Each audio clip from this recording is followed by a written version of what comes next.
విషయం ఏంటంటే, సహజంగా మనం పెంచుకునే మొక్కలకు మనమే ఆధారం. మనం పెంచుకుంటాం కదండి మొక్కలు, పూల మొక్కలు మనం పెంచుకుంటాం కదా. మనం పూల మొక్కలు పెంచుకుంటున్నప్పుడు ఆ పూల మొక్కలకు ఏవి కావాలో సమృద్ధిగా నీళ్లు పోస్తాం. ఆ పువ్వు ఎదగడానికి వాటికి ఎలాంటి ఎరువు వేయాలో మనం వాటికి చేస్తాం కదండి. కనుక మనం పెంచుకునే మొక్కలకు మనమే ఆధారం. మీరు బాగా ఆలోచించాలండి. మనం పెంచుకునే మొక్కలకు మనమే ఆధారం. మరి అడవి పువ్వులకు ఎవరు ఆధారం? ఎవరిని ఆలోచించండి. అడవి పువ్వులకు ఎవరు ఆధారం? అందుకే ఆలోచించమంటున్నారండి. అందుకే యేసుక్రీస్తు ఆలోచించండి. ఎందుకంటే అవి కష్టపడవు. అడవి పూలు కష్టపడతాయంటే, పూలు కానీ పక్షులు కానీ ఎవరైనా కష్టపడుతున్నాయా? కష్టపడవు. కానీ అవి ఎవరి మీద ఆధారపడుతున్నాయి తెలుసా? ఎవరి మీద ఆధారపడుతున్నాయి? పరిశుద్ధ గ్రంథంలో మనం చూడగలిగినట్లయితే కీర్తన గ్రంథము 104 వచనం. ప్రియమైన దేవుని వారు చాలా జాగ్రత్తగా ఆలోచించాలని నేను అందరినీ మనం చేస్తున్నాను. కీర్తన గ్రంథము 104 ఒక్కరే చదవండి. ఇక్కడ పోటీ ఏమీ లేదు. ప్రియులారా, ప్రతి వారం ఇదే కొద్ది కంటిన్యూ అవుతుంది. దయచేసి ఎవరైనా ఒక్కళ్ళే చదవనండి. మనకి ఇక్కడ పోటీ పెట్టి ప్రైజ్లు ఇచ్చేది ఇక్కడ ఏమీ లేదండి. కనుక ఎవరైనా ఒక ఫస్ట్ చదువుతున్నప్పుడు మిగతా వాళ్ళు ఆగాలి. ఎందుకంటే వాళ్ళకి అవకాశం ఇచ్చాం. మరలా మీకు అవకాశం వస్తుంది. దేవుని వల్ల ఆలోచించండి, అన్నిదా భావించొద్దు. కనుక కీర్తన గ్రంథము 104 వచనంలో చూడగలిగినట్లయితే, రాత్రి అగుచున్నది, చీకటి కలుగజేయుగా రాత్రి అగుచున్నది. అప్పుడు అడవి జంతువులన్నీ తిరుగులాడుచున్నవి. సింహపు పిల్లలు వేట కొరకు గర్జించుచున్నవి. తమ ఆహారమును దేవుని చేతిలో నుండి తీసుకొని చూస్తున్నాయంట. ఏమన్నా ఎంత మంచి మాట అండి. జంతువులు, పక్షులు ఎవరి వైపు చూస్తున్నాయి? ఆఖరికి అడవి పూలు కూడా ఎవరి వైపు చూస్తున్నాయి తెలుసా? దేవుని వైపు చూస్తున్నాయి. ఎందుకంటే జంతువులకి, పక్షులకు, మొక్కలకు దేవుడు అంటే నమ్మకం ఉన్నాయి. అవి దేవుని మీద ఆధారపడుతున్నాయి.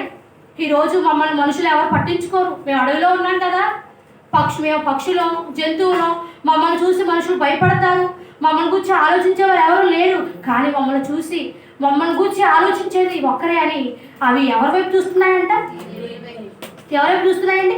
దేవుని వైపు చూస్తున్నాయంట. అంటే జంతువులకు, పక్షులకు, అడవి మృగాలకు, అడవి జంతువులకు, అడవి పువ్వులకు ఎవరి మీద నమ్మకం ఉన్నాయంటే దేవుని మీద నమ్మకం ఉన్నాయి. అవన్నీ దేవుని మీద ఆధారపడి బ్రతుకుతున్నాయి. దేవుని వాళ్ళరా, ఈరోజు మనిషిని మనం ఆలోచిస్తే మనిషి ఏమనుకుంటాడండి? నా కష్టం, ఏమండి, నా కష్టం, నా ఇష్టం, నేను ఎంతో కష్టపడుతున్నాను కదండి, నా కష్టం మీద నేను బ్రతుకుతున్నాను అని అంటాడు. కానీ ప్రియమైన దేవుని వాళ్ళరా, జంతువులైతే దేవుని వైపు చూస్తున్నాయి, పక్షులైతే దేవుని వైపు చూస్తున్నాయి, అడవి పువ్వులు దేవుని వైపు చూస్తున్నాయి. కానీ మనిషి దేవుని వైపు చూస్తున్నాడా? మనిషి దేవుని గురించి ఆలోచిస్తున్నాడా? నేను నా కష్టం మీద బ్రతకాలి. ఉదయం లేచిన దగ్గర మనిషి ఏం ఆలోచిస్తాడు? ఏం ఆలోచిస్తాడు? నేను బాగా కష్టపడాలి, ఒక మంచి పొజిషన్లో ఉండాలి, డబ్బు సంపాదించాలి, పొలాన్ని సంపాదించాలి, ఇల్లు సంపాదించాలి, ఇగో నా కష్టమైన బ్రతకాలి అనుకుంటాడే తప్ప ఏ క్షణమైనా, ఏ నిమిషమైనా దేవుని కోసం ఆలోచించే మనుషులు ఉన్నారా ఈరోజు? చెప్పండి, ఏమండి, ఉన్నారా?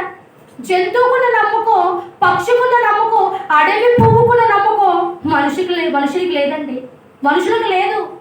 కానీ దేవుని వైపు చూస్తున్నాయి అంటే అవి దేవుని మీద ఆధారపడుతున్నాయి. అవి దేవుని మీద నమ్మకం కలిగి ఉన్నాయి. ఈరోజు మనుషుల పరిస్థితి ఏంటండి? మనుషులు ఎవరి మీద ఆధారపడతారు తెలుసా? ఏమండి, మనుషులు ఎవరి మీద ఆధారపడతారు తెలుసా? ఒక భర్త భార్య మీద ఆధారపడతాడు. భార్య భర్త మీద ఆధారపడుతుంది. ఇంకా పిల్లలు తల్లిదండ్రుల మీద ఆధారపడతారు. తల్లిదండ్రులు కూడా ఎవరి మీద ఆధారపడతారు? పిల్లల మీద ఆధారపడతారు. ఇలా ప్రతి ఒక్కరు మనిషి మీద పడేవారు తప్ప, మనుషుల మీద ఆధారపడుతున్నారు తప్ప, ఇగో దేవుడు ఉన్నాడు, మమ్మల్ని ఎలాగైనా పోషించగలడు. అందుకే కదండి ఆ పై మాటల్లో ఉంటుంది, ఆకాశ పక్షులను చూడండి. ఏమండి, ఆకాశ పక్షులు చూడండి. ఆకాశ పక్షుల్ని చూడాలండి. చూస్తే మనకు అర్థమయ్యేదేంటో తెలుసా? బుద్ధి మనకు వస్తుంది. ఎందుకంటే వాటికి ఉన్న జ్ఞానం కూడా మనకు లేదు, వాటికి ఉన్న నమ్మకం కూడా మనిషికి లేదు. అవి దేవుని మీద ఆధారపడుతున్నప్పటికీ మనిషి దేవుని మీద ఆధారపడటం లేదని వాటిని చూస్తే మనకు అర్థమవుతుందండి. ఏమండి, ఆకాశ పక్షులను చూడండి, అవి విత్తవు, కొయ్యవు, కొట్లలో కూర్చుకోను, కానీ మనిషి మాత్రం ఏం ఆలోచిస్తాడు? కొయ్యాలి, కూర్చుకోవాలి, డబ్బు బాగా సంపాదించాలి. మనిషి ఇలా ఆలోచిస్తున్నాడు తప్ప ఏ రోజైనా దేవుడి మీద ఆధారపడి బ్రతకాలి, దేవుడే మాకు ఆధారం అనేవారు ఉన్నారా? చెప్పేవారు ఉన్నారా? క్రైస్తవులే పేరుకి కదండి, చాలా మంది మేము క్రైస్తవులు ఉండి అని అంటారు, కానీ వారి ఆలోచన ఎలా ఉంటుందో తెలుసా? డబ్బు మీద ఉంటుంది. ఈరోజు ఎలా సంపాదించాలి? మీరు చెప్తే నమ్మరండి. ఆదివారం వారానికి ఒకసారే కదా మన దేవుని సన్నిధికి వెళ్ళేది, వారంలో ఒక్కసారి కదా దేవుడికి కేటాయించేది. ఆ ఒక్కరోజు కూడా ఎవరి కోసం గడుపుతారో తెలుసా? వారి కోసమే గడుపుతారండి. ఎలా అంటే ఈరోజు ఆదివారం ఆరాధనకి వెళ్తే ఎలాగా 4 ఏళ్ళు ఎలా అవుతాయి? ఈరోజు కూలిపోతుంది మాకు ఏమండి అనేవారు లేరా? అనుకునేవారు లేరా? ఆలోచించండి. ఈరోజు సమాజంలో చాలామంది ఇలాంటి వారు ఉన్నారండి. దేవుడు అంటే నమ్మకం లేదు, అసలు దేవుడి మీద ఆధారపడి బ్రతకాలన్న ఆలోచన లేదు. మా కష్టం మేము బ్రతకాలి, మా కష్టం మా ఇష్టం అని బ్రతికేవారే ఉన్నారు తప్ప దేవుడి మీద ఆధారపడేవారు ఎవ్వరూ లేరు. ఏమండి, భక్తుడైన దావీదు గారు ఏమంటున్నారో చూడగలిగినట్లయితే కీర్తన గ్రంథము 3వ అధ్యాయము 5వ వచనం అండి. యెహోవా నాకు ఆధారము. ఏమండి, దావీదు గారు ఏమంటున్నారండి? యెహోవా నాకు ఆధారము. ఈరోజు ఎవరైనా చెప్పగలరా దేవుడే మాకు ఆధారం? ఏమంటే దేవుడే మాకు ఆధారం అని చెప్పేవారు ఉంటారా? దేవుడే మాకు ఆధారం అని చెప్పేవారు ఉన్నారంటారా? ఆలోచించండి. ఉండరండి. దేవుడే మాకు ఆధారం అని చెప్పేవారు లేరు. ఏమండి, అడవి పువ్వు నేర్పించే ఆత్మీయ పాఠం ఏంటో తెలుసా? మొట్టమొదటి ఆత్మీయ పాఠం ఏంటో తెలుసా? ఓ మనుషులారా, మీరు దేవుడి మీద ఆధారపడటం లేదు, కానీ మేమైతే దేవుడి మీద ఆధారపడుతున్నాం. మమ్మల్ని ఎవరు పోషించేవారు లేరు, ఈ లోకంలో ఎవరు పోషించేవారు లేరు. మనుషులుగా మమ్మల్ని ఎవరు పట్టించుకోరు, మాకు ఏది కావాలి మనుషులు ఎవరు ఆలోచించరు. కానీ అడవిలో ఉన్న మమ్మల్ని గురించి ఆలోచించేది ఎవరో తెలుసా? దేవుడి మీద మేము ఆధారపడుతున్నాం అని ఒక పక్షి చెప్తుంది, దేవుని మీద ఆధారపడుతున్నాం అని ఒక జంతువు చెప్తుంది, దేవుని మీద ఆధారపడుతున్నామని ఒక అడవి పువ్వు చెబుతుంది. ఏమండి, అడవి పువ్వు నేర్పించే ఆత్మీయ పాఠం మనకు పాఠం నేర్పుతుందండి. ఏమంటే ఎంత దౌర్భాగ్యమైన పరిస్థితి అంటే మనకి ఒక పువ్వు ద్వారా మనం పాఠాన్ని నేర్చుకునే స్థితిలో మనం ఉన్నాం. ఏమండి, ఒక పువ్వు ద్వారా ఒక పాఠాన్ని, మన ఆత్మీయ పాఠాన్ని నేర్చుకుంటున్నామంటే ఏమండి ఆలోచించండి ఎలాంటి స్థితిలో మనం ఉన్నాం. బాగా ఆలోచించాలి. ఓ మనుషులారా, మీరైతే మీ మీద ఆధారపడుతున్నారు, మీరైతే మనిషి మీద ఆధారపడుతున్నారు, మీరైతే ఎవరి మీద ఆధారపడుతున్నారు, కానీ మేమైతే దేవుని మీద ఆధారపడుతున్నాం. మా కళ్ళన్నీ దేవుని మీదే ఉన్నాయి. ఎందుకంటే సమృద్ధిగా వర్షాలు ఇచ్చేది ఎవరండి? దేవుడే కదా. అడవిలో ఉన్న మొక్కలకు నీళ్ళు ఎవరైనా పోస్తున్నారా?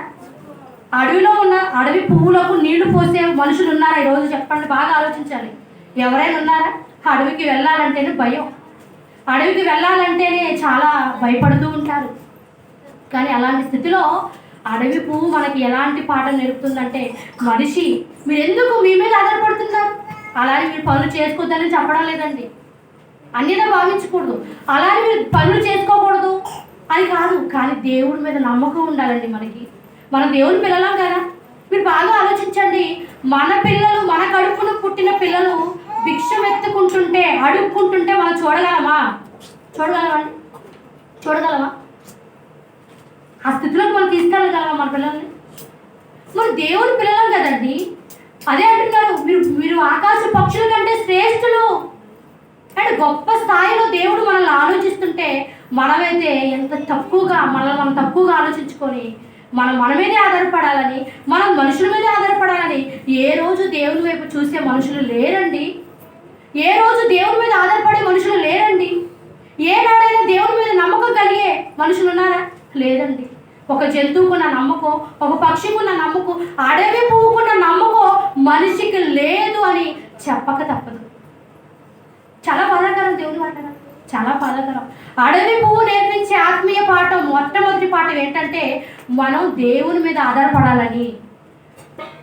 మేము కూడా దేవుని మీద ఆధారపడుతున్నాం. మీరు కూడా దేవుని మీద ఆధారపడండి, దేవుని నమ్ముకోండి, దేవుడు మిమ్మల్ని పోషిస్తాడు.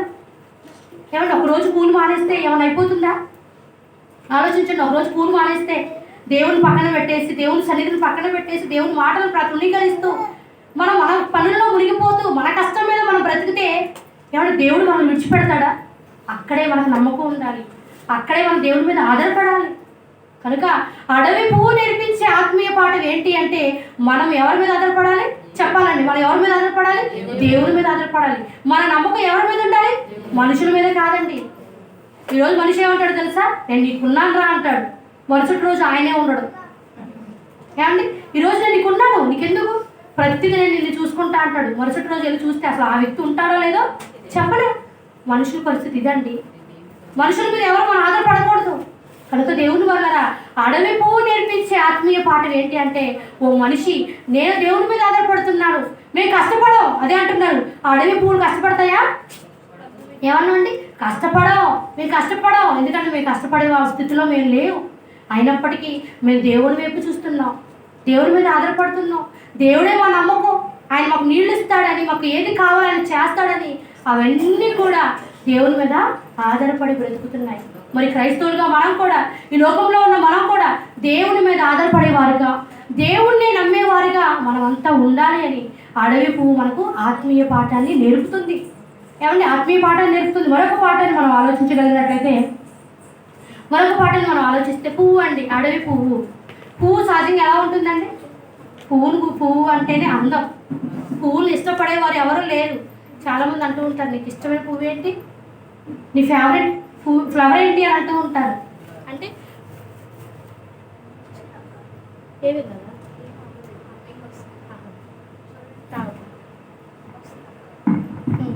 ఏమండి కొంచెం అడవి పువ్వు నేర్పించే ఆత్మీయ పాఠం, మరొక ఆత్మీయ పాఠం ఏంటంటే, ఏమంటే పువ్వులు మనం ఆలోచిస్తే పువ్వులు చాలా అందంగా ఉంటాయి కదండి. పువ్వులు చాలా అందంగా ఉంటాయి. అడవి పువ్వు మనకి ఏం నేర్పుతుందంటే, మేము అందంగా ఉన్నాం, మరి మీరు కూడా అందంగా ఉన్నారని అదే మురిసిపోతూ ఉన్నారు. ఉదయం లేవగానే అద్దం ముందుకు వెళ్తామండి, చాలా అందంగా ఉన్నానా, అసలు ఈరోజు ఏమన్నా గ్లామర్, రాత్రి అంతా బాగా పడుకున్నాను, ఈరోజు గ్లామర్ ఏమైనా పెరిగిందా?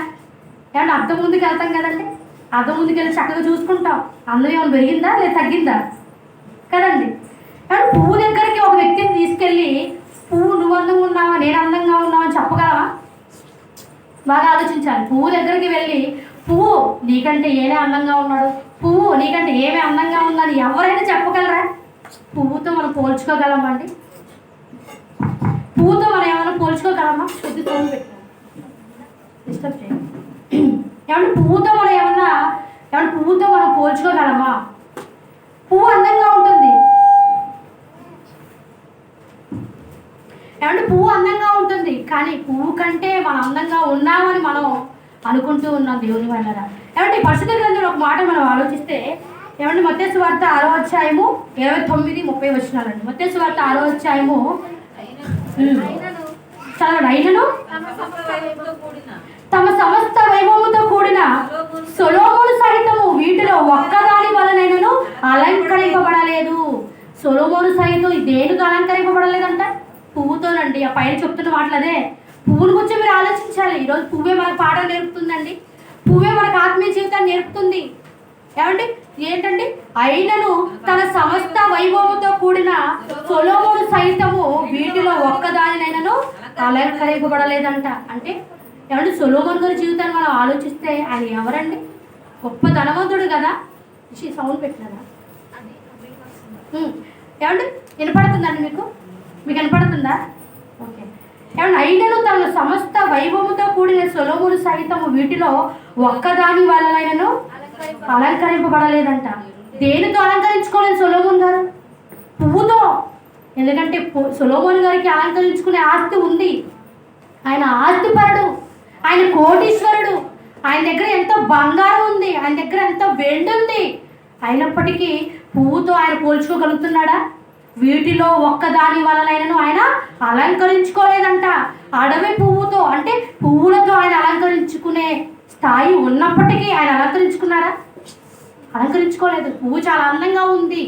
ఈరోజు మనం కూడా అదే చాలా అందంగా ఉన్నాం అనుకుంటున్నాం కదా. ఏమండి ప్రియమైన దేవుని వల్ల పువ్వు యొక్క ఆయుష్కాలం ఎంతో తెలుసా అండి? ఒకరోజే. ఎలా అంటారా? మనం కూడా పాట పాడుతూ ఉంటాం కదండి, పువ్వుకింత పరిమళమా, ఒక రోజుకింత అందమా. పువ్వు యొక్క జీవితం, పువ్వు యొక్క ఒక్కరోజే తన జీవితంలో అందంగా ఉంటుంది. మరి మన జీవితంలో ఆ ఒక్కరోజైనా ఉందంటారా? బాగా ఆలోచించాలి. పువ్వుకి ఒకరోజు ఉంది, మరి మనకు ఒక రోజు ఉందా? అసలు ఏ రోజు ఉంటామో, ఏ రోజు మనం చనిపోతామో మనకు తెలియదు కదండి. పువ్వు అందంగా ఉంది, కానీ మనం కూడా అందంగా ఉన్నాము అని ఆ భ్రమలో బ్రతుకుతున్నాం. ఇష్టం వచ్చినట్టు బ్రతుకుతున్నాం. ప్రియమైన దేవుని గారు ఆలోచించండి. అందుకే ఒక మాట మనం ఆలోచిస్తే, ఏమంటే దేవుడు ఏం చూస్తాడు, అసలు ఎలాంటి అందాన్ని ఆయన కోరుకుంటున్నాడు? మనం అలా అనుకున్నటువంటి అందాన్ని దేవుడు కోరుకుంటున్నాడా? చూడగలిగినట్లయితే పేతురు రాసిన మొదటి పత్రిక 3వ అధ్యాయము 3వ వచనం. దేవుడు ఎలాంటి అందాన్ని కోరుకుంటున్నాడో. ఈరోజు అందంగా ఉన్నాం, పువ్వు కంటే అందంగా ఉన్నాం అనుకుంటున్నాం కదా, కానీ పువ్వు కంటే అందంగా ఉండాలి. కానీ ఎలాంటి అందంతో మనం ఉండాలో, ఎలాంటి అందంతో మనకు దేవునికి కనబడాలో చెప్తున్నాడండి. చదవండి. జడలు అల్లుకొనుటయు, బంగారు నగలు పెట్టుకొనుటయు, వస్త్రములు ధరించుకొనుటయు నైనా వెలుపటి అలంకారము మీకు అలంకారముగా ఉండక సాధువైనట్టు మృదువైనట్టు నైనా గుణములు అక్షయ అలంకారము గల మీ హృదయపు అంతరంగ స్వభావం మీకు అలంకారంగా ఉండవలను. ఏమంటే ఎలాంటి అందం? పువ్వుతో మనం అందంగా ఉండాలి. ఓ పువ్వు మనకేం చెప్తుంది తెలుసా? ఓ పువ్వు మనుషులారా, మీరు అందంగా ఉన్నారు, మేము అందంగా ఉన్నాం, నేను అందంగా ఉన్నాను, కానీ మీరు ఎలాంటి అందంతో ఉండాలో తెలుసా? పైకి కనబడే అందం కాదు. సొలొమోను గారు అలంకరించుకోవాలనుకుంటే ఎన్నిటితో అలంకరించుకోవచ్చు. ఏమంటే మనం బాగా ఆలోచిస్తే ఆస్తిపరుల గురించి ఆలోచిద్దామండి. ఆస్తిపరులు బాగా డబ్బున్న వాళ్ళు ఎలా ఉంటారండి? వారి యొక్క అలంకరణ ఎలా ఉంటుందండి? మనం చూస్తే ఎంత కాస్ట్లీ బట్టలు వేసుకుంటారండి వాళ్ళు కదండి. మంచి బంగారం వేసుకుంటారు, ఒంటి నిండా నగలు వేసుకుంటూ ఉంటారు. ఏమంటే ఒక చీర ఎంత అమ్మో అంటే ₹1,00,000 2,00,000 అని చెప్పేవారు కూడా లేకపోలేదు. అలాంటి వారు కూడా ఉన్నారు. ఎంత అమ్ములు చీర అంటే ₹2,00,000 అండి, ₹1,00,000 అండి అని అంటారు కదండి. ఎంతగా అలంకరించుకుంటారు ఆస్తిపరులు. కానీ సొలొమోను గారు ఎందుకు అలంకరించుకోలేదు? పువ్వుతోనైనా పువ్వు ఎంత అందంగా ఉన్నా ఆ పువ్వుకి సాటిగా ఆయన ఎప్పుడైనా అలంకరించుకున్నారా అంటే ఇగో ఆయనను వాటి వైభవంతో కూడా ఆయన అలంకరించుకోలేదంట. మరి ఎలాంటి అలంకరణ మనకు కావాలి? ఎలాంటి అలంకరణ మనకు కావాలి అంటే ఇగో పేతురు గారు చెప్తున్నారు. ఏం చెప్తున్నాడంటే, జడలు అల్లుకొనుటయు, బంగారు నగలు పెట్టుకొనుటయు, వస్త్రాలు ధరించుకోవడం కాదు. ఇది వెలుపటి అలంకారం. ఇది అసలు అలంకారమే కాదు, ఇది అసలు అందమే కాదు. మన అందం ఎలా ఉండాలో తెలుసా? సాధువైనట్టు మృదువైనట్టునైనా గుణములు అక్షయ అలంకారము గల మీ హృదయపు అంతరంగము స్వభావము. ఏమంటే స్వభావం బాగుండాలి, మన ప్రవర్తన బాగుండాలి, మన క్యారెక్టర్ బాగుండాలి, మన బుద్ధి బాగుండాలి. ఇదండి దేవుని దృష్టిలో అందం. ఏమంటే సాధువుగా ఉండేవారు ఉన్నారా? సాధువుగా ఉండాలంట, మృదువుగా ఉండాలంట. కొంతమంది చూడండి మాట్లాడుతుంటే కొట్టినట్టే మాట్లాడతారండి. వాళ్ళతో మాట్లాడాలనిపించదు. ఇది సాధువు కాదు, మృదువుగా మాట్లాడాలి. చెప్పే విధానం ఉంటుంది కదండి. మనం కూడా అంటాం కదా, ఏంటి అలా చెప్తున్నాం, మంచిగా చెప్పొచ్చు కదా అంటే మంచిగా కూడా చెప్పొచ్చండి. చెప్పే విధానంలో కూడా మంచి ఉంటుంది, చెడు ఉంటుంది. ఏమంటే చెప్పే విధానంలో కూడా మంచి ఉంటుంది, చెడు ఉంటుంది. అదే అంటున్నారు, సాధువుగా ఉండాలి, మృదువుగా ఉండాలి. ఇది అలంకారం. ఏమంటే ఇది అలంకారం. అలాగే మీ హృదయపు అంతరంగ స్వభావము మంచిగా ఉండాలి. ఏమంటే దేవుడి దృష్టిగా అది విలువగా ఉంటుంది. దేవుడు కోరుకునే అందం ఏంటో తెలుసా? పైకి కనబడే మంచి జడలు కాదు, పైకి కనబడే మంచి నగలు కాదు, పైకి వేసుకునే మంచి వస్త్రాలు కాదండి. మంచి బట్టలు వేసుకుంటూ ఉంటాం కదండి, మంచి బట్టలు వేసుకుంటూ ఉంటాం, మంచి నగలు పెట్టుకుంటూ ఉంటాం. దీనితో అలంకరించుకునేవారు మనం చూస్తూ ఉంటాం కదా. సినిమా ఇండస్ట్రీ వాళ్ళు ఎలా అలంకరించుకుంటారు? బంగారం, బట్టలు, వారి యొక్క డ్రెస్సెస్ చూస్తూ ఉంటాం, ఎంత కాస్ట్లీగా ఉంటాయి. దానిలో ఉరిగిపోయారు వాళ్ళు. అసలు వారికి దేవుడు అంటే తెలియదు, అసలు అందం అంటే ఏంటో తెలియదు వారికి. పైకి అలంకరించుకోవడం అందం అనుకోని వాళ్ళు భ్రమలో బ్రతుకుతున్నారండి లోకంలో చాలామంది. దేవుడు కోరుకునే అందం ఏంటో తెలుసా? దేవుడు కోరుకునే అందం మన క్యారెక్టర్ అండి. మన గుణం బాగుండాలి, మన స్వభావం బాగుండాలి, మరి ముఖ్యంగా మన హృదయం బాగుండాలి. ఏమంటే హృదయం బాగుండాలి. అంతరంగ స్వభావం అంటే లోపల ఉన్న హృదయాన్ని దేవుడు కోరుకుంటున్నాడు. ఈ హృదయం ఎలా ఉంది నీ పట్ల? ఈ హృదయం ఎలా ఉంది అది చూస్తున్నాడండి. ఇదే అండి అందం. ఒకరోజు సమూయేలు గారితో కూడా దేవుడు చెప్పాడు కదండి. సమూయేలు గారితో యెష్షయా కుమారులలో ఒకరిని నువ్వు రాజుగా ఏర్పరచాలి, నువ్వు వెళ్ళు చూడు అని అంటే ఏం చెప్తారంటే, సమూయేలు గారు పిలుస్తాడు కదా మొదటి కుమారుని చూసి ఏం చూస్తాడు? పై రూపాన్ని చూస్తాడు. ఆ మాట మనం చూద్దామండి. మొదటి సమూయేలు గ్రంథం 16వ అధ్యాయము 7వ వచనం. అయితే యెహోవా సమూయేలుతో ఇలాగ సెలవిచ్చెను, అతని రూపమును అతని ఎత్తును లక్ష్య పెట్టద్దు. సమూయేలు ఏం చూస్తున్నావు? ఏం చూస్తున్నావు? పైరూపన్నా? నిన్ను రాజుగా ఏర్పరచుకున్నాను, నువ్వేం చూస్తున్నావు? అందాన్ని చూస్తున్నావా? పైరూపాన్ని చూస్తున్నావా? ఎత్తును చూస్తున్నావా? ఇది కాదు కదా నేను కోరుకుంది. నాకు ఏది ఇష్టం తెలుసా? నా అందం, నేను కోరుకునే అందం ఏంటో తెలుసా? మంచి ప్రవర్తన. ఒక రాజుగా పరిపాలన ఎలా చెయ్యాలో మంచి స్వభావం కలిగిన వ్యక్తి కావాలి కదా. ఒక రాజుగా మంచిగా ప్రజలను పరిపాలించడానికి మంచి వ్యక్తి కావాలి కదా. ఏమండి? మంచి వ్యక్తి అనగా మంచి స్వభావం కదండి. మంచి స్వభావం కావాలి.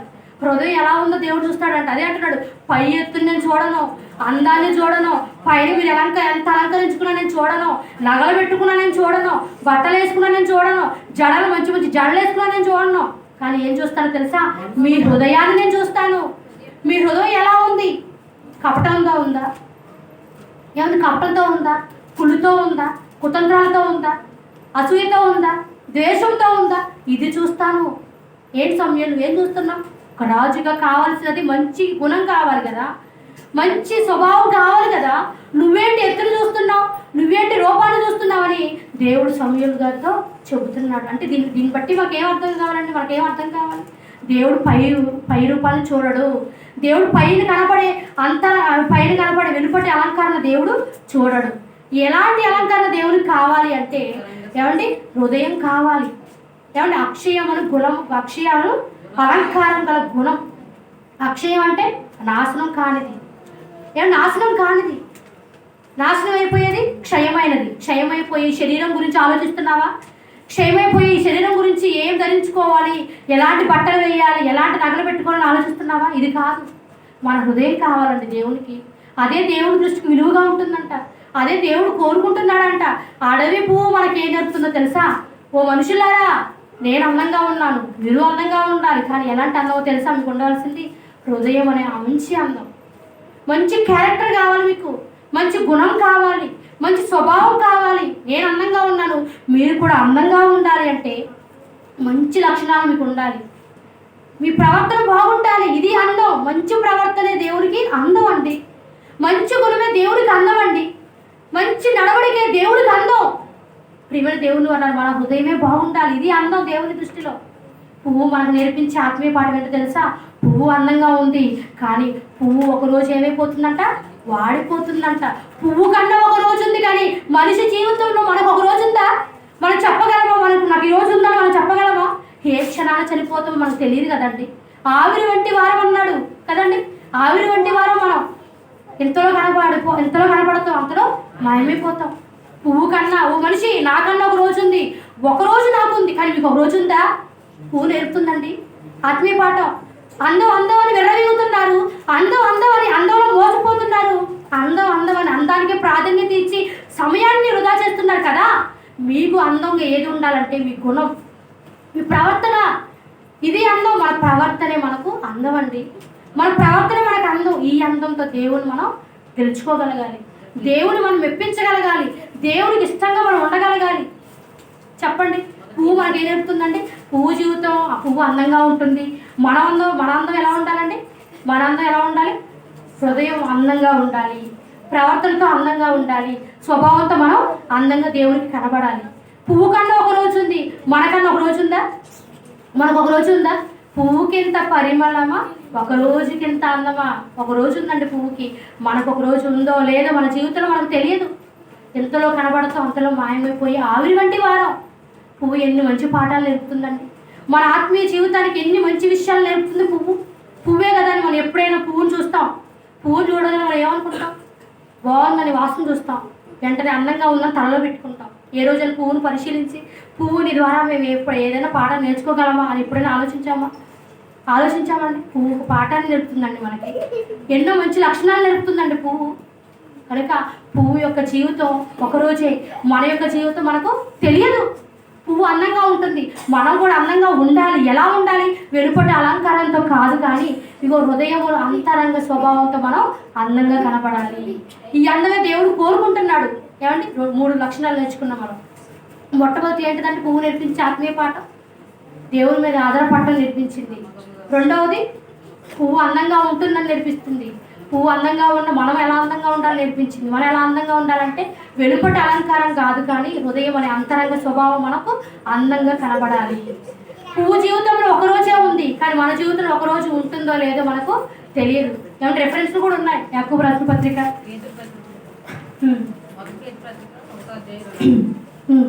ఒకటి చూద్దాం. గలతీయులకు రాసిన పత్రిక 2వ అధ్యాయం 6వ వచనం అండి. గలతీయులకు రాసిన పత్రిక 2వ అధ్యాయం 6వ వచనంలో దేవుడు ఏం చూడమంటున్నాడు?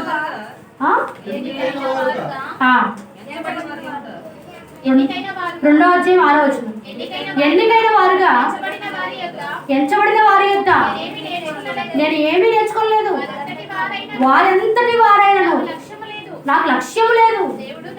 దేవుడు నరుని వేషము చూడడు. నరుని వేషం చూడటండి, అదే నేను చెప్పాను కదా, అందం పైన కనబడే వెలుపటి అలంకారం దేవుడు చూడడండి. రిఫరెన్స్ చక్కగా రాసుకోండి. ఒక పువ్వు మనకి ఎన్ని పాఠాలు నేర్పుతున్నప్పుడు మనం నేర్చుకోవడంలో మనం ఏమండి జాగ్రత్తగా ఉండాలి. కనుక యాకోబు రాసిన పత్రిక 4వ అధ్యాయము 13వ వచనం, నేడైనను రేపాయనను ఒకానొక పట్టణమునికి వెళ్ళి అక్కడ ఒక సంవత్సరం ఉండి వ్యాపారం చేసి లాభము సంపాదించు రండని చెప్పుకొని వాళ్ళరా రేపేమి సంభవించునో మీకు తెలియదు. మీ జీవం ఏ పాటిది? మీరు కొంతసేపు కనబడి అంతలో మాయమైపోయే ఆవిరి వంటి వారు మనం. ఏమంటే ఆవిరి ఎంతసేపు ఉంటుందండి? చెప్పగలవా? ఆవిరి ఇంతసేపు ఉంటుందని మనం చెప్పగలవా? చెప్పలేవండి. మన జీవితం కూడా అదే. ఒక పువ్వు రాలిపోతుంది, ఒక పువ్వు ఏమంటే వాడిపోతుంది. మన జీవితం కూడా అదే. రాలిపోయే జీవితం మనది, వాడిపోయే జీవితం మనది, ఏమంటే క్షీణించిపోయే జీవితం మనది. ఏమంటే శరీరం కనబడుతుంది కదా, ఈ శరీరానికి అలంకరణ ఇది కాదు మనం చేయవలసింది. ఏమంటే రాలిపోయే శరీరానికి, వాడిపోయే ఈ శరీరానికి మనం ఎంతో అలంకరించుకుంటాం. ఇది కాదు అలంకరణ. అలంకరణ హృదయానికి చెయ్యండి. మంచి లక్షణాలతో హృదయానికి చెయ్యండి అలంకరణ. ప్రవర్తనతో ఏమంటే సాధువుగా, మృదువుగా ఎన్నో లక్షణాలు దేవుడు బైబిల్ గ్రంథంలో చెప్పాడండి. ఈ లక్షణాలన్నీ హృదయంలో మనం అన్నీ ఉంచుకోవాలి. ఇది అండి అలంకరణ. ఏమండి మరొక లక్షణాన్ని ఏమండి అడవి పువ్వు నేర్పించే మరొక ఆత్మీయ పాఠాన్ని మనం చూడగలిగినట్లు ఇప్పుడు 3 నేర్చుకున్నామండి. నేను లాస్ట్లో అడుగుతాను, అందరూ చెప్పాలి. 3 పాఠాలు నేర్చుకున్నాం.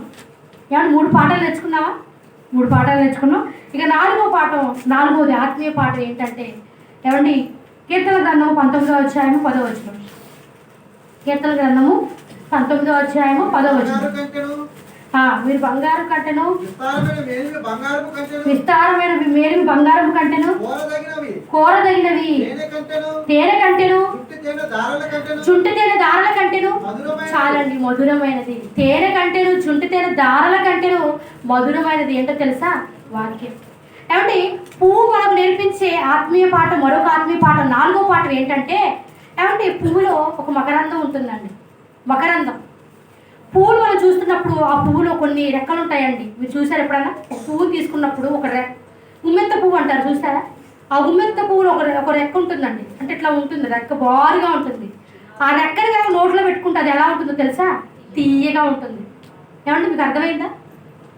పువ్వులో ఉన్న మకరందం ఒక అడవి పువ్వు, అంటే పువ్వులు అడవి పూలు మనం చూస్తున్నాం కదా, అడవి పువ్వు గురించి మనం ఆలోచిస్తున్నాం. బాగా ఆలోచించండి. పువ్వులో ఒక మకరందం ఉంటుందంట. ఆ మకరందాన్ని ఒక తేనెటీగలు ఉంటాయి కదా, తేనెటీగలు వచ్చి ఆ మకరందాన్ని తీసుకుంటాయంట. బాగా ఆలోచించాలి. తేనెటీగలు వచ్చి పువ్వులో ఉన్న మకరందాన్ని అనగా తీయదనాన్ని తీసుకుంటాయంట. అలా తీసుకొని ఆ తేనెటీగలు ఏం చేస్తాయో తెలుసా అండి? తేనె పట్టెలుగా పెడుతుంది. చెట్ల మీద పట్టెలు కనపడతాయి కదా, తేనె పట్టెలు చూసారు కదా. మనం తేనె ఎలా వస్తుంది? మనకి ఆ పట్టెలు పట్టడం వల్ల కదా. ఆ పెట్టెలు ఎలా పెడుతున్నాయంటే ఆ పువ్వులో వచ్చే మకరందాన్ని, ఆ తీయదనాన్ని ఆ తేనెటీగలు తీసుకొని అప్పుడు అవి తేనె పట్టెలుగా పెడుతున్నప్పుడు ఆ తేనెను మనం ఏం చేస్తున్నాం? దేవుని పిల్లలుగా మనం ఏం చేస్తున్నాం? తీసుకుంటున్నాం, తింటున్నాం, తేనెను తింటున్నాం. అంటే అడవి పువ్వు నేర్పించే ఆత్మీయ పాఠం ఏంటంటే ఏమంటే ఒక తేనె ఆ మకరందాన్ని, ఆ తీయదనాన్ని తీసుకొని పట్టెలుగా పెట్టి మనకు మకరందాన్ని ఎలా ఇస్తుందో, ఏమంటే ఆ తీయదనాన్ని మనకు ఎలా ఇస్తుందో, ఈరోజు దేవుని పిల్లలుగా మనం కూడా ఏం చేయాలంటే ఇక్కడ ఏం చెప్తున్నారండి? కీర్తన గ్రంథం ఏం చదివారు? తేనె కంటేను జుంటు తేనె దారాల కంటేను మధురమైనదంట. ఏంటిదే జుంటు తేనె దారాల కంటేను తేనె కంటేను మధురమైనది ఏంటో తెలుసా? వాక్యం అండి. వాక్యం. తేనె కంటేను ధారల కంటేను వాక్యం తీయలేదంట. అంటే తేనె కంటే తీయగా ఉంటుంది ఆ వాక్యం, ఉంటుందండి. ఆ రుచి చూసిన వారికి అర్థమవుతుంది. దేవుని వాక్యం అనే రుచి చూసిన వారికి అది అర్థమవుతుంది, అది ఎంత తీయగా ఉంటుందో. దేవుని పిల్లలుగా మనం కూడా ఏం చేయాలంటే వాక్యాన్ని బాగా నేర్చుకోవాలి. వాక్యాన్ని బాగా నేర్చుకొని మనం కూడా మన జీవితంలో దాని ప్రకారం చెయ్యాలి కదండి, చెయ్యాలి. ఆ వాక్యం నేర్చుకున్న ఆ రుచిని మనం ఏం చేయాలి, ఇతరులకు మనం చెప్పాలి, ఏమంటే ఇతరులకు పంచాలి. ఈరోజు మనం తినే ఒక ఐటెం మనం తింటామండి, ఒక స్వీట్ తింటాం. తింటున్నప్పుడు ఆ స్వీట్ మనమే కాకుండా మనకు పక్కన ఉన్న పెట్టాలనుకుంటాం లేదా కదండి, పెట్టాలనుకుంటాం. ఎందుకు? ఆ రుచి, ఆ తీదనం, ఆ స్వీట్ ఆ రుచి మనకు అర్థమైంది కనుక ఇతరులకు మనం స్వీట్ని పంచాలనుకుంటున్నాం.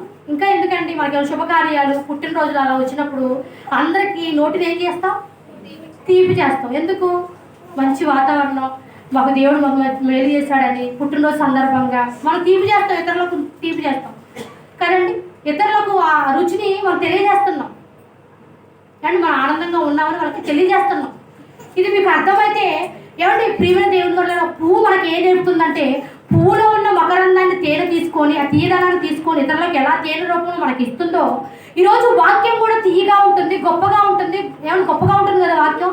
ఈ వాక్యం రుచి మనం అనుభవించాం. వాక్యం ఎంత గొప్పదో మీకు తెలియదండి.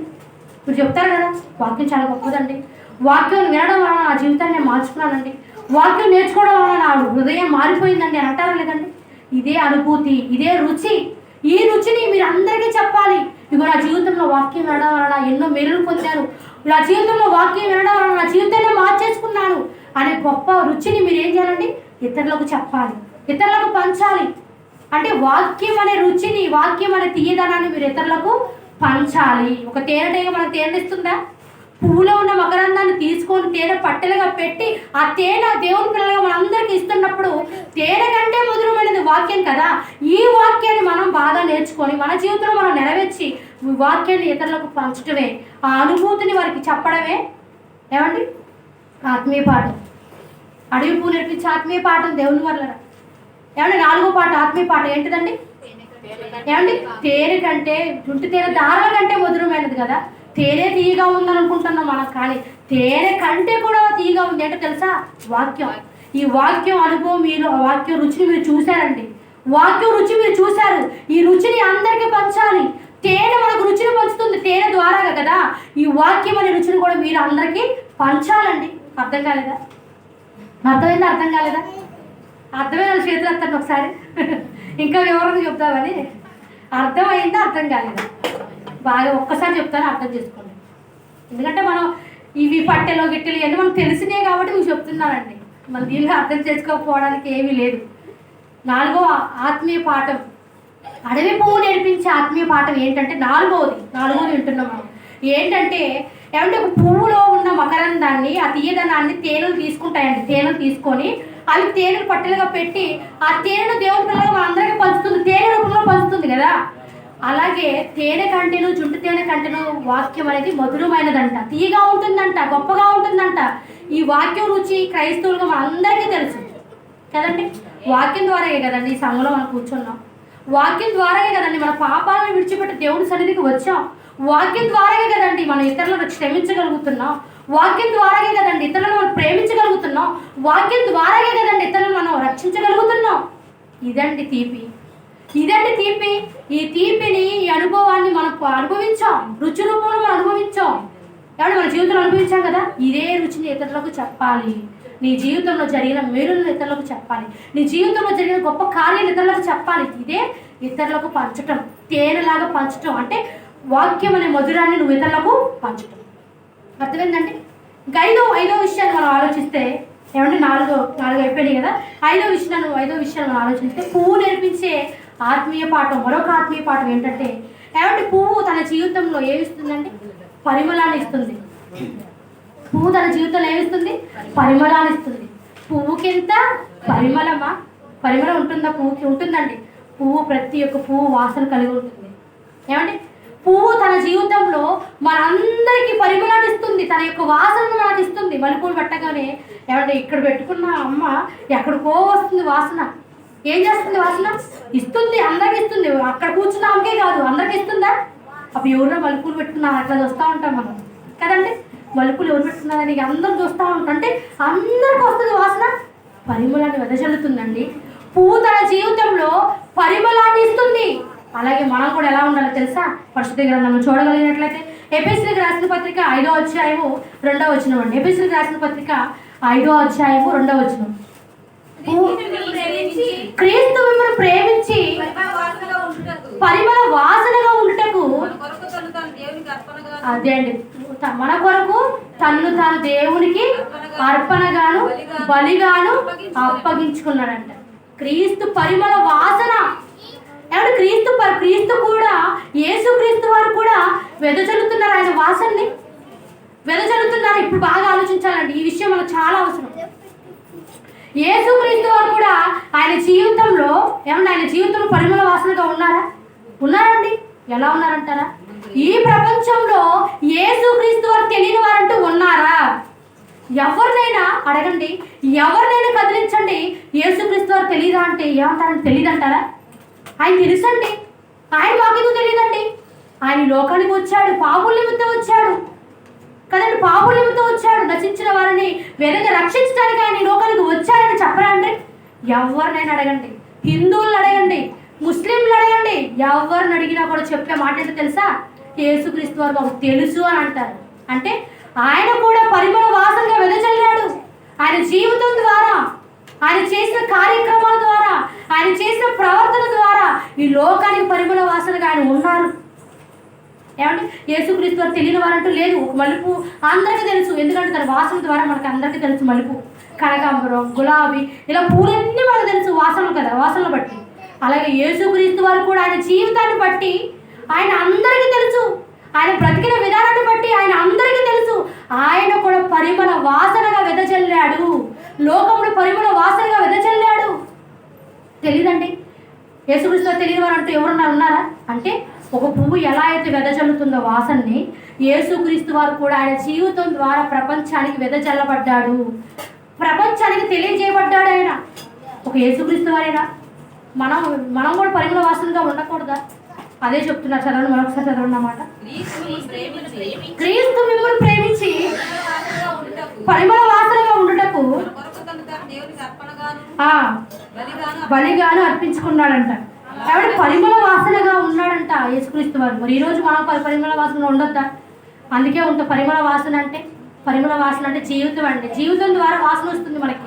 అందుకే ప్రసంగి గ్రంథం 7వ వచనంలో ఒక మాట చెప్తున్నారండి. సుగంధ తైలము కంటే మంచి పేరు మేలంట. అంటే సుగంధ తైలం అంటే చాలా ఖరీదైందండి. ఏమంటే తైలాన్ని కొనగలమా? సుగంధ తైలాన్ని అది కొనే స్థితిలో మాకు లేవండి. అది ఎంతో ఖరీదైనది. కానీ దానికంటే ముఖ్యమైనది ఏంటో తెలుసా? మంచి పేరు అండి. సుగంధ తైలము కంటే అంటే సుగంధ తైలమే గొప్పదనుకుంటే దానికంటే కూడా ఏంటో తెలుసా? మేలు, మంచి పేరు అంట. యేసుక్రీస్తు వారు ఆయన జీవితంలో మంచి పేరు సంపాదించుకున్నాడు కనుక ఈ లోకంలో ఆయన తెలియని వారంటే ఎవరు లేరు. ఆయన అందరికీ తెలుసు. పరిమళ వాసనగా ఆయన వెదజల్లబడ్డాడు. ఈరోజు దేవుని పిల్లలుగా, క్రైస్తవులుగా మనము కూడా సంఘంలోకి వచ్చిన తర్వాత వింటున్నారా? నాకు ఏదో కొంతమంది వినడం లేదన్నట్టుగా అనిపిస్తుంది. జాగ్రత్తగా వినండి, ముగిస్తారా? టైం అయిపోయింది. వినే కొద్ది నిమిషాలైనా చాలా జాగ్రత్తగా వినాలనేది మరి ఆశ అండి. కనుక వినండి. ఏమంటే పరిమళ వాసనగా యేసుక్రీస్తు వారు ఎలా అయితే ఈ లోకానికి వెదజల్లబడ్డాడో మనము కూడా మన జీవితం ద్వారా, మంచి ప్రవర్తన ద్వారా, మంచి పేరు ద్వారా మనం కూడా వెదజల్లబడాలి. ఏమంటే పలానా అమ్మాయ చాలా మంచిదండి, పలానా అమ్మాయి చాలా మంచిదండి, ఇది వెదజల్లబడటం. మన గురించి ఒకరు చెప్పుకున్నారు అంటే అది వెదజల్లబడటం. మనం కూడా పరిమళ వాసనగా వెదజల్లబడుతున్నాం. మంచి ప్రేరుతో, మంచి ప్రవర్తనతో మనం కూడా ఇతరులకు తెలియబడే విధంగా మనం బ్రతకాలి. యేసుక్రీస్తు అదే విధంగా మనం బ్రతికారండి. ఆయన ఎంతోమందిని పరిమళ వాసనతో ఆయన ఆకర్షించుకున్నాడు, ఆయన జీవితంతో ఆకర్షించుకున్నాడు. ఆయన ఎన్నో మహత్కార్యాలు చేశాడు కదా, ఎన్నో సూచక్రియలు చేశాడు కదా, ఎన్నో అద్భుతాలు చేశాడు కదా, ఎంతోమందిని రక్షించాడు కదా, మన కోసం ప్రాణం పెట్టాడు కదా. ఇవన్నీ పరిమళ వాసనగా ఆయన ఉన్నాడు. ఆయన జీవితం ద్వారా వాసన వెదజల్లాడు. జీవితం ద్వారా వెదజల్లాలి. మనమంతా మంచి జీవితం ద్వారా వెదజల్లాలి. ఏమంటే మంచి ప్రవర్తనతో మనం అందరికీ తెలియజేయబడాలి. ఒకరు మన గురించి మంచిగానే చెప్పుకోవాలి తప్ప చెడుగా చెప్పుకునే స్థితిలో మనం ఉండకూడదు, ప్రవర్తించకూడదు. మంచి అమ్మాయి అండి, మంచి అమ్మాయి అండి, మంచి అమ్మాయి అండి, మంచి అమ్మాయి అండి అందరూ చెప్పుకుంటే మనం కూడా ఎలా ఉంటాం? వాసనగా వెదజల్లబడుతున్నట్టు, మంచి వాసనగా వెదజల్లబడుతున్నట్టు. చెడు వాసనగా మనం వెదజల్లబడకూడదు. ఒక పువ్వు మనం నేర్పించే ఆత్మీయ పాఠం ఏంటంటే పువ్వు మంచి వాసన ఇస్తుంది. కానీ పువ్వు మంచి వాసన ఇస్తుంది. అదే మన జీవితంలో కూడా మంచి వాసన మన ప్రవర్తనతో అందరికీ మనం వెదజల్లబడాలి. మంచి వాసనతో మనం బ్రతకాలి. మన గురించి చెడు చెప్పుకునే విధంగా మనం బ్రతకకూడదు. ఏమండి? ఆత్మీయ పాఠం నేర్పించే, అడవి పువ్వు నేర్పించే ఆత్మీయ పాఠాలు ఎన్ని ఉన్నాయంటే 5. ఒకసారి చూసుకొని ముగించుకుందామండి. అడవి పువ్వు నేర్పించే ఆత్మీయ పాఠం ఏమంటే అడవి పువ్వు నేర్పించే ఆత్మీయ పాఠాలు ఏంటి? మొట్టమొదటి ఏంటంటే ఒక అడవి పువ్వు మనకి ఏం చెప్తుందంటే, ఓ మనుషులారా, మేమైతే దేవుని మీద ఆధారపడుతున్నాం, మీరు కూడా దేవుని మీద ఆధారపడండి. ఓ మనుషులారా, మేము దేవుని మీద నమ్మకం కలిగి బ్రతుకుతున్నాం, దేవుని పిల్లలుగా మీరు కూడా దేవుని మీద నమ్మకం కలిగి బ్రతకండి. నా కష్టం అని మీ కష్టం మీద మీరు బ్రతకొద్దు, దేవుడి మీద ఏదో విధంగా మీరు ఆధారపడండి అని ఒక అడవి పువ్వు మనకు నేర్పుతుందండి. అడవి పువ్వు నేర్పించే మరొక ఆత్మీయ పాఠం ఏమిటి అంటే ఏమంటే అడవి పువ్వు అందంగా ఉంటుంది. అందంగా ఉంటుంది. ఈరోజు మనం కూడా అందంగా ఉండాలి. పైకి కనబడే అందం కాదు, ప్రవర్తన అనే అందంతో, క్యారెక్టర్ అనే అందంతో, స్వభావం అనే అందంతో మనం దేవునికి అందంగా మనం కనపడాలి. మూడో ఆత్మీయ పాట, అడవి పువ్వు నేర్పించే మూడో ఆత్మీయ పాట ఏమిటి అంటే అడవి పువ్వు యొక్క ఆయుష్కాలం ఎంత? ఒక రోజే. మరి మన ఆయుష్కాలం ఒక రోజు ఉందో లేదో మనకు తెలియదు. దేవుడిచ్చిన ఈ ఆయుష్కాలంలో దేవుని కోసం విలువగా బ్రతకడం, చాలా అందంగా దేవుడు అనుకున్న విధంగా అందంగా మనం బ్రతకడం అనేది అడవి పువ్వు నేర్పించే మరొక ఆత్మీయ పాఠం. 3 అయిపోయింది. ఇంకా 4వ ఆత్మీయ పాఠం ఏంటండి? ఏమండి? మకరందాన్ని తేనె తీసుకొని పట్టెలుగా ఎలా ఎత్తి పెట్టి మనకి ఆ తేనె మనకిస్తుందో, దేవుని పిల్లలుగా మనం కూడా వాక్యం గొప్పది కదా, తేనె కంటే గొప్పది కదా. వాక్యాన్ని బాగా రుచి చూసిన మనం ఈ వాక్యం రుచి ఇతరులకు మనం పంచటమే ఆత్మీయ పాఠం నేర్పుతుంది అడవి పువ్వు. ఇక 5వ ఆత్మీయ పాఠం ఏంటంటే పరిమళ వాసన. పువ్వు పరిమళ వాసనగా ఉంటుంది. మనం కూడా మన ప్రవర్తనతో, మంచి ప్రవర్తనతో మనం కూడా ఇతరులకు పరిమళ వాసనగా ఉండాలి. యేసుక్రీస్తు వారు కూడా ప్రపంచానికి పరిమళ వాసనగా వెదజల్లబడ్డాడు.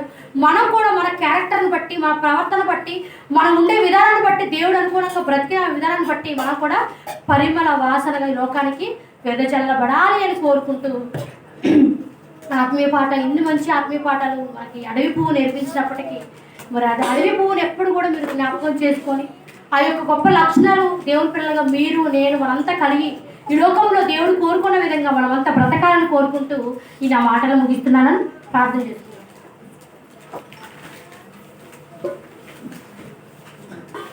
కళ్ళు మూసుకున్నట్లు ప్రార్థన చేసుకున్నామండి. మమ్మల్ని మిక్కిలిగా ప్రేమించిన మా ప్రియ పరలోకపు తండ్రి, నిఘనమైన శ్రేష్టమైన ఉన్నతమైన నామమునకు మరొకసారి మీకు వందనములు తండ్రి. మీ